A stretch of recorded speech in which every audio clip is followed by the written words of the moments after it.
বর্ধিত সম্পূরক শুল্ক প্রত্যাহার করা না হলে আগামীকাল ও পরশু সারা দেশে আমদানি করা ফল খালাস ও সরবরাহ বন্ধ রাখার হুঁশিয়ারি দিয়েছে Bangladesh press fruits importer association. সোমবার রাজধানীর রাজস্ব ভবনের সামনেই অনুষ্ঠিত এক মানববন্ধন থেকে ঘোষণা দেন ফল ব্যবসায়ী নেতৃবৃন্দ।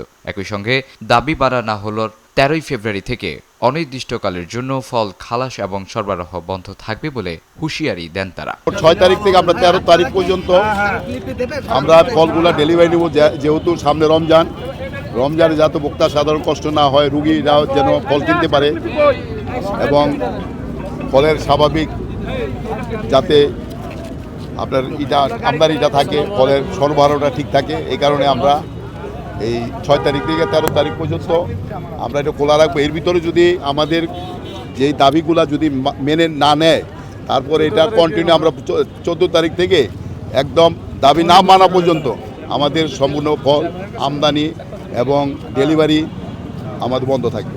আমাদের পরবর্তী কর্মসূচি হচ্ছে, সরকার যদি আমাদের কথা না মেনে নেয়, 4 এবং 5 হচ্ছে আমাদের সারা বাংলাদেশের স্থল এবং নৌবন্দরে সমস্ত ডেলিভারি বন্ধ থাকবে, ফল ডেলিভারি বন্ধ থাকবে।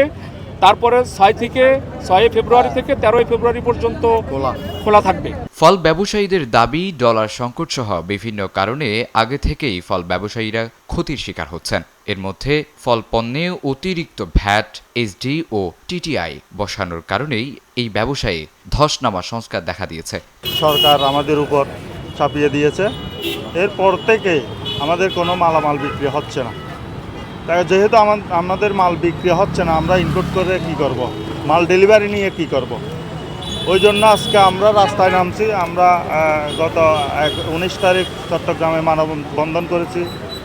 গত 4 দিন আগে সারা বাংলাদেশে একই টাইমে মানববন্ধন হয়েছে এটার প্রতিবাদে। ক্ষতিভাবে মানে এখন তো মানুষ ফল খেতে পারছে না, যেহেতু না খামাইলে সাধারণ ভোক্তারা কোনো ফল খেতে পারবে না, ফলের যে বর্তমানে যে দাম।